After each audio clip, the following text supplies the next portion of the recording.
Hello students, कैसे हैं आप लोग। हम लोग क्लास 12 में चैप्टर फर्स्ट बिजनेस का कर रहे थे, है ना, nature and significance of management. अब आज हम टॉपिक करने वाले हैं objective and importance.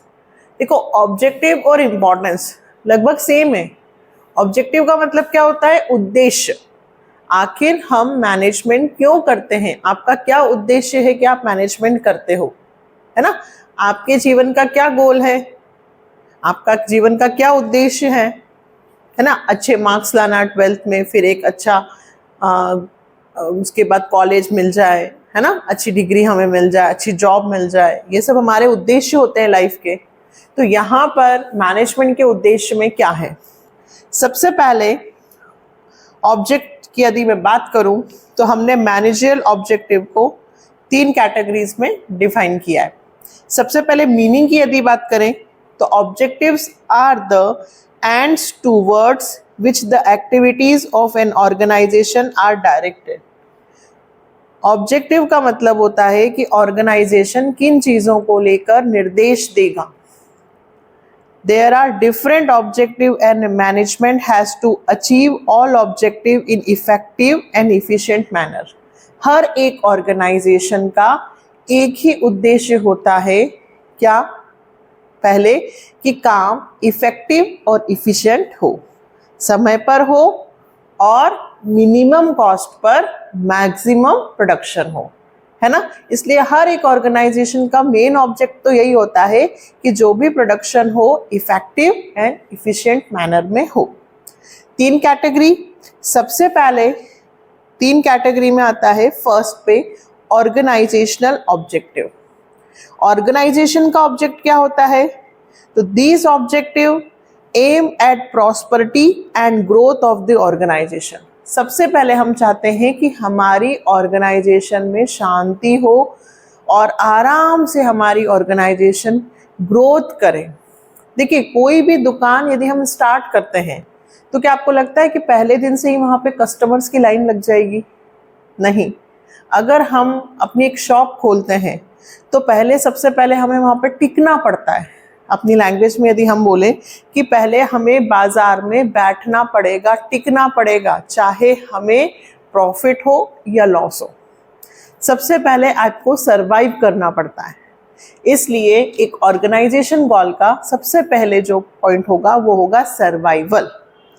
The basic purpose of every organization is to survive and exist in the competitive market for a long period of time, and it possible only when it is able to cover its cost. सबसे पहले हमें market में टिकना होगा। Competition बहुत सारी है market में, हम सरवाइव तभी कर पाएंगे तब कम से कम हम इतना कर पाए कि हम जितना खर्चा लगा रहे हैं, खर्चा कर रहे हैं, उतना हमें कवर हो जाए। प्रॉफिट तो बाद में होगा, है ना। हम किसी शॉप पर जाते हैं कि भाई कैसे चल रही है, 2 महीने हो गए, हाँ खर्चा निकल रहा है, ऐसा बोलते हैं। मतलब हमने जितना लगाया है रूटीन का, डेली रूटीन का खर्चा, सैलरी देना है एम्प्लॉयज़ को या जो भी है, एटलीस्ट उतना हमारा काम हो रहा है। तो अगर हम कमा रहे हैं, हमें प्रॉफिट नहीं हो रहा है बट लॉस भी नहीं हो रहा है, तो हम कह सकते हैं कि हाँ हम अभी सरवाइव कर रहे हैं, हम सरवाइव कर लेंगे तो धीरे धीरे फिर हमारी इनकम बढ़ने भी लगेगी। तो सबसे पहले हर एक ऑर्गेनाइजेशन का क्या गोल होता है बेटा? सरवाइव करना। सेकंड पे होता है profit. The most important objective of every organization is earning adequate amount of profit. Profit is essential for survive, growth and expansion of business. देखिए, हर एक ऑर्गेनाइजेशन का सबसे इम्पॉर्टेंट कंटेंट क्या होता है? प्रॉफिट। जब हम सरवाइव करने लगेंगे, हमारा खर्चा निकलने लगेगा, फिर धीरे धीरे हमारे कस्टमर्स बढ़ेंगे तो हमारा प्रोडक्शन बढ़ेगा, कॉस्ट और कम आएगी, तो हमें फिर क्या होगा? प्रॉफिट। और प्रॉफिट होने लगेगा तो फिर धीरे धीरे हम अपने बिजनेस को क्या करने लगेंगे? बढ़ा, एक्सपांशन करने लगेंगे। तो थर्ड पे क्या होगा? Growth. Business organisation must grow and expand their activities. Growth is measured in terms of sales, number of branches, number of products, number of employees, number of unit product.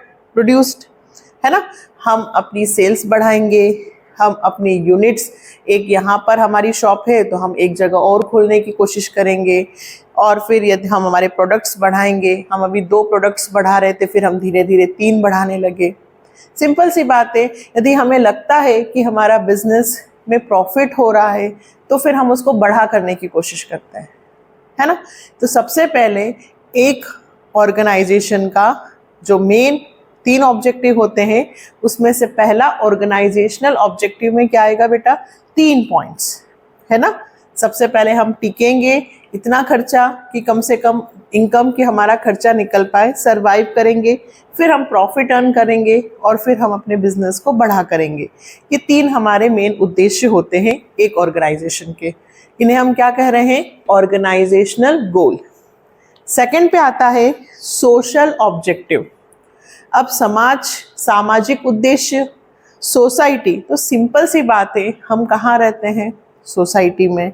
हमें resources कहाँ से मिलते हैं, society से। Customers कहाँ से आएंगे, society से। तो सोसाइटी का लिए भी हमारा कोई उद्देश्य होगा ना। तो business is a part of society, it uses resources of society, it earns from member of society, so it must do something for society, है ना। समाज के लिए भी हमें कुछ ना कुछ करना होगा। तो सोशल ऑब्जेक्टिव में क्या है, सबसे पहला है using environmental friendly method of production. सबसे पहले हम प्रोडक्शन के लिए जो भी मेथड यूज कर रहे हैं, या आप जो भी बिजनेस कर रहे हो, सिर्फ प्रोडक्शन का नहीं बेटा, आप कोई सा भी बिजनेस कर रहे हो, कम से कम वो एनवायरमेंट फ्रेंडली होना चाहिए, पर्यावरण को उससे कोई नुकसान नहीं होना चाहिए। Second, providing employment opportunity specially to weaker section of society.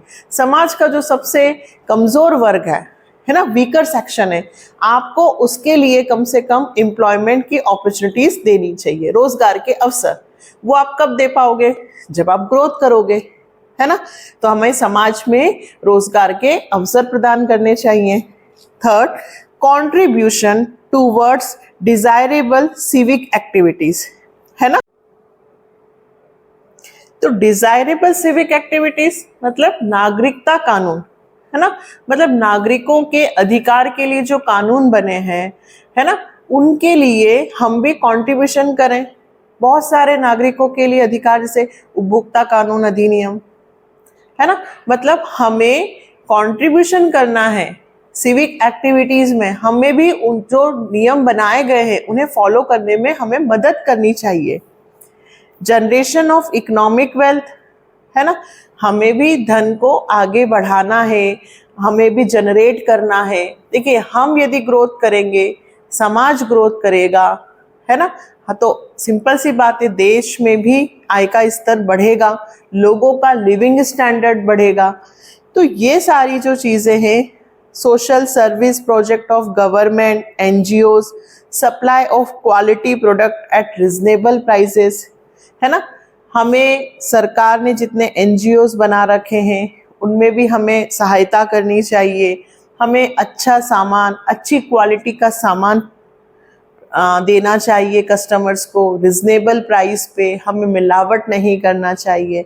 मतलब समाज के लिए, समाज के उद्धार के लिए हम जो भी कर सकें वो हमें काम करना चाहिए। ये हमारा कौन सा ऑब्जेक्टिव हुआ बेटा, social objective. Third, personal objectives, human objectives, individual objectives. ये पूरा वो क्या है कि हम एम्प्लॉयज के लिए क्या कर रहे हैं। Organisation is made up of people, है ना। ऑर्गेनाइजेशन किन से बना है, पीपल से, who have different personality, background and experiences.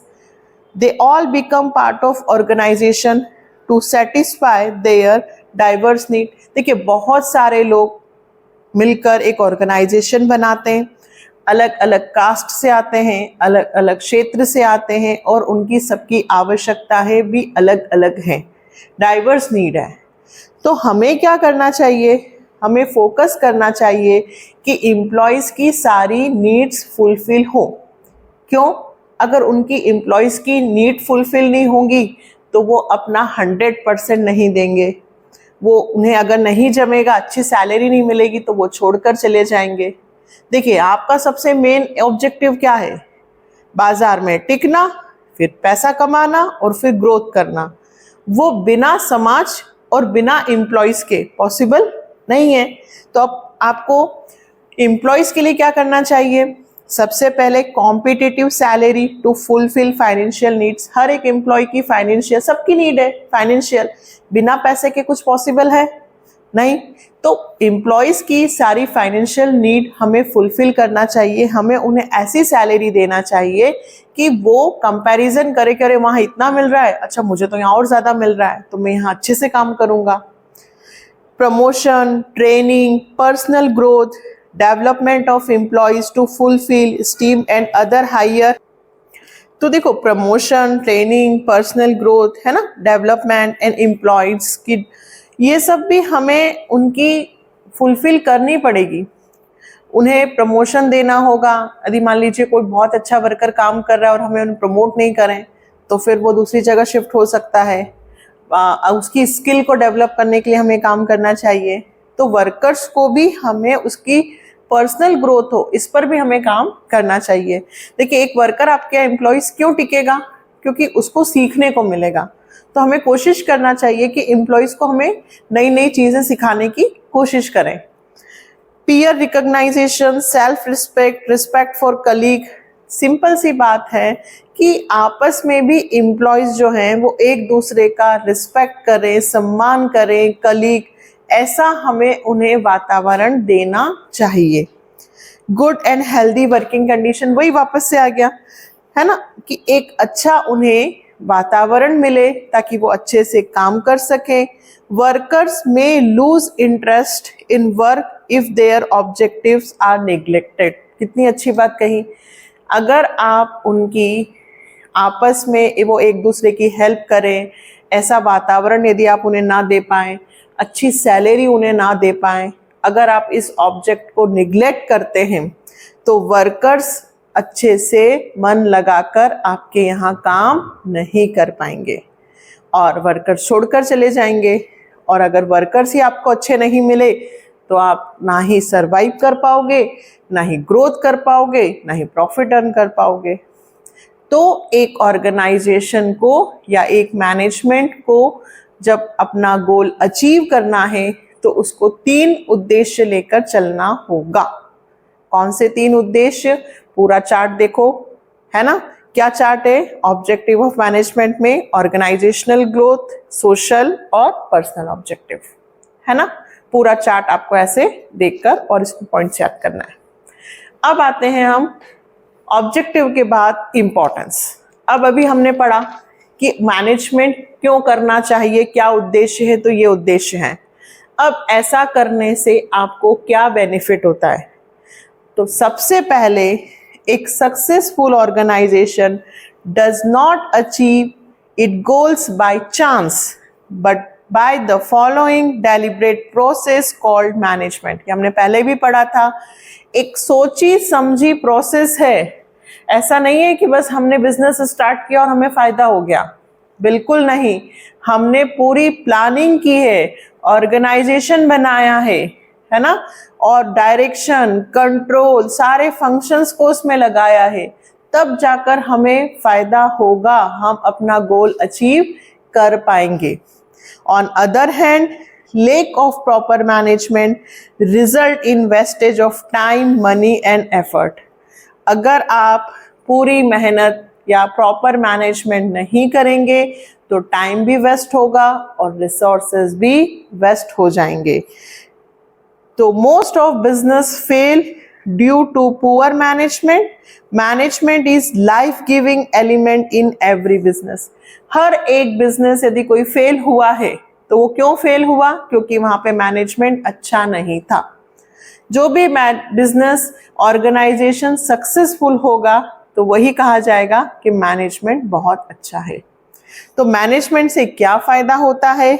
सबसे पहले, management help in achieving group गोल। वही चीज हमने अभी पढ़ा था। मैनेजमेंट क्या है? मैनेजमेंट भैया जिसके पहले कैरेक्टरिस्टिक्स में पढ़ा था ना हम लोगों ने कि मैनेजमेंट क्यों करते हैं, मैनेजमेंट का नेचर क्या है, तो group goal oriented, group activity, ये सब हमने वहां पढ़ा था। तो मैनेजमेंट करने से हमारी ऑर्गेनाइजेशन का जो गोल है हम उसको अचीव कर सकते हैं। Management is required not for itself but for achieving the goal of the organization. Management try to integrate the objective of individual along with organization goal. Management सिर्फ केवल यही एफर्ट नहीं करता है कि हमारा बस ये उद्देश्य है, स्टॉक वाले का डिपार्टमेंट का सिर्फ ये उद्देश्य है, वो अपना पर्सनल ऑब्जेक्टिव भी फुलफिल करेगा एक डिपार्टमेंट और पूरी ऑर्गेनाइजेशन का गोल भी अचीव करने की कोशिश करता है। तो मैनेजमेंट से हमारी ऑर्गेनाइजेशन का पूरा गोल अचीव होता है। Second, management increases efficiency. देखिए मैनेजमेंट क्या ट्राई करता है कि कॉस्ट कम से कम आए और प्रोडक्शन ज्यादा से ज्यादा हो। तो मैनेजमेंट हमारी इफिशिएंसी को बढ़ाता है। Managers try to reduce the cost and improve productivity with minimum wastage of resources through better planning, organizing, staffing, directing and controlling. Her manager क्या चाहता है कि वेस्टफुल एक्टिविटी कम से कम हो, और वो कैसे होगी, बेटर प्लानिंग करके, अच्छे वर्कर सिलेक्ट करके, स्टाफिंग करके, ऑर्गेनाइजेशन अच्छी बनाकर, है ना, अच्छा इंफ्रास्ट्रक्चर बनाकर, अच्छा डायरेक्शन करके, अच्छा कंट्रोलिंग करके। तो मैनेजमेंट इफिशिएंसी को इंक्रीज करता है। Next, management create a dynamic organisation. Organization have to survive in dynamic environment, so manager keep making changes in the organization to match the environmental changes. Environment, business environment, देखिए आगे चलकर आप पढ़ेंगे कि business बहुत सारे environment से effect होता है। Employees in the organization are generally resistant to change. Efficient management motivate employees to adopt changes willingly. अच्छा मैनेजमेंट होगा तो वो वर्कर्स, यदि एनवायरनमेंट चेंज भी हो गया तो वो वर्कर्स को मोटिवेट करेंगे कि नहीं हमें कोई दिक्कत नहीं है, हमें प्रॉब्लम है, हम इसका सॉर्ट आउट कर लेंगे, घबराने की ज़रूरत नहीं है। क्योंकि बिजनेस में तो चेंजेस आते ही हैं, कोई रूल्स आ गया है ना, कोई बिजनेस में नया रूल आ गया, जीएसटी बढ़ गई, ये टैक्स घट गया, पॉलिटिकल एनवायरनमेंट से बिजनेस को इफेक्ट होता है, हर चीज से बिजनेस को तो कुछ भी कंडीशन से फर्क पड़ सकता है। लेकिन यदि आपने अच्छी पॉलिसीज बना रखी है, आपका मैनेजमेंट अच्छा है, तो बिजनेस में आने वाले कोई भी चेंजेस को आप, जो प्रॉब्लम उससे आएगी, आप उसको सॉर्ट आउट करके आगे निकल जाएंगे, आपको वो प्रॉब्लम दिक्कत नहीं देगी। तो मैनेजमेंट क्या करता है, क्रिएट डायनामिक ऑर्गेनाइजेशन, एक ऐसा ऑर्गेनाइजेशन बना के देता है जिसमें जो भी समस्या आएंगी, जो भी चेंजेस आएंगे, उससे आपको घबराने की आवश्यकता नहीं होगी, आप हमेशा उससे आगे निकल जाएंगे। जैसे आपने अच्छे से स्टडी कर रखी हो, टेस्ट 4 दिन बाद लेना हो या मैम ने कहा कि 2 दिन में लेंगे, अगर आपकी तैयारी है तो आपको घबराने की जरूरत नहीं है, मैम अभी ले लीजिए, हमें पूरा चैप्टर याद है। Next, management help in achieving personal objective. अभी हमने पढ़ा था पर्सनल ऑब्जेक्टिव, ह्यूमन ऑब्जेक्टिव, है ना, जिसमें हमने पढ़ा था कि एम्प्लॉयज को अच्छी कॉम्पिटिटिव सैलरी मिलनी चाहिए, ट्रेन, डेवलपमेंट, है ना, उसकी सारी फाइनेंशियल नीड कंप्लीट होनी चाहिए, अभी हमने पढ़ा था। तभी वो क्या करेगा, आपको सपोर्ट करेगा, 100% आपके साथ काम करेगा। तो यहाँ पे वही है कि मैनेजमेंट हर एक व्यक्ति की सारी नीड्स को फुलफिल करता है, ये फायदा है, इंपॉर्टेंट है। An efficient manager is the one who bring maximum prosperity for employer as well as employee. Manager lead the people in such a manner that along with organizational goal, individual goal of employees is also achieved. Management motivate the employees to develop team spirit, cooperation and commitment to group success. आप आगे पढ़ेंगे team spirit, आप अकेले कुछ नहीं कर सकते, हम पढ़ते हैं ना, सबका साथ सबका विकास। मैनेजमेंट पर्सनल, एक व्यक्ति का हित भी सोचता है, उसके लिए भी सोचता है, और जब एक एक करके सब मिलकर एक दूसरे के बारे में सोचेंगे तो वो सीधे सीधे एक टीम बन जाती है, और फिर वो टीम का गोल अचीव होता है तो वो ऑर्गेनाइजेशन का गोल अचीव होता है। तो हम सबका जो भी नीड्स हैं उसको फुलफिल करता है कौन? एक अच्छा इफिशिएंट मैनेजमेंट। तो मैनेजमेंट हर व्यक्ति की नीड्स को फुलफिल करता है, टीम स्पिरिट बनाता है ना। सब एक दूसरे के बारे में सोचते हैं। अगर कोई अपने बारे में ही सोचेगा, टीम के बारे में नहीं सोचेगा, तो वो कभी आगे नहीं बढ़ पाएगा। तो हम सब मिलकर टीम बनाते हैं, टीम के बारे में सोचते हैं, एक दूसरे के बारे में सोचते हैं, हेल्प करते हैं, और इस तरह से हमारी पूरी ऑर्गेनाइजेशन का गोल क्या हो जाता है? Achieve. Next, last, management help in development of society. हमने पढ़ा था सोशल ऑब्जेक्टिव। तो मैनेजमेंट क्या करता है? सोसाइटी के भी सारे ऑब्जेक्टिव को फुलफिल करता है। अच्छी गुड क्वालिटी का प्रोडक्ट उपलब्ध करवाता है, एम्प्लॉयमेंट अच्छी और रोजगार के अवसर देता है, वीकर सेक्शन को न्यू टेक्नोलॉजी लाता है, leading the organisational activity toward growth and development of society. Simple सी बात है, हमने जो क्या पढ़े? ऑब्जेक्टिव। हम ये एक मैनेजमेंट क्यों करते हैं, क्या उद्देश्य है, वही चीज यहां भी आ रही है। हमने क्यों किया? इसलिए किया, ये हमें फायदा हुआ, हमारा समाज का उद्देश्य कंप्लीट हुआ, हमारा एनवायरनमेंट सुरक्षित रहा। एक अच्छा इफिशिएंट मैनेजर या मैनेजमेंट क्या करेगा? समाज में हर एक चीज अच्छी, जो अच्छा गुड क्वालिटी का प्रोडक्ट उपलब्ध करवाएगा, रिजनेबल प्राइस पे करवाएगा। तो ये सारे मैनेजमेंट से हमें बेनिफिट होते हैं। तो क्यों? ऑब्जेक्टिव, और ऐसा होने से क्या फायदा है? इंपॉर्टेंस। तो हमने इस वीडियो में क्या पढ़ा? Objective and importance. इंपॉर्टेंस आप यदि ऑब्जेक्टिव को ही बनाकर लिख देते हैं तो भी चल जाता है। हम क्यों करते हैं? मैनेजमेंट से क्या क्या फायदा हो रहा है? क्या फायदा हो रहा है हमें मैनेजमेंट से? ग्रुप का गोल अचीव हो रहा है, इफिशिएंसी इंक्रीज होती है, एक अच्छा डायनामिक ऑर्गेनाइजेशन बनता है, पर्सनल ऑब्जेक्टिव फुलफिल होते हैं, और सोशल ऑब्जेक्टिव। That's it. ठीक है, तो ये हमारा हुआ objective and importance. Important topics हैं। फर्स्ट चैप्टर आपको यदि अच्छे से आएगा तभी आपको आगे के चैप्टर समझ में आएंगे। हम मैनेजमेंट क्यों करते हैं और मैनेजमेंट करने से क्या बेनिफिट होता है, ये हमने इस वीडियो में पढ़ा। नेक्स्ट वीडियो में हम पढ़ने वाले हैं नेचर, कि मैनेजमेंट आर्ट होता है कि साइंस होता है, कि आर्ट एंड साइंस होता है, कि प्रोफेशन होता है। उस वीडियो में सेपरेट हम सिर्फ क्या पढ़ेंगे? नेचर, उसके बाद लेवल, और फिर कॉपरेशन। ठीक है, तो 3 वीडियोस और, जिसमें हमारा चैप्टर फिनिश हो जाएगा। हम इस वीडियो में भी डाल सकते हैं, बट एक साथ लेंदी भी हो जाएगा और फिर कंफ्यूजन कि अरे, इसलिए आप इतना पहले याद कर लें। नेक्स्ट वीडियो फिर मिलता है जिसमें हम पढ़ेंगे नेचर के बारे में। ठीक है, और चैनल को शेयर करो, लाइक, सब्सक्राइब, कमेंट सब करते रहो फटाफट। बाय।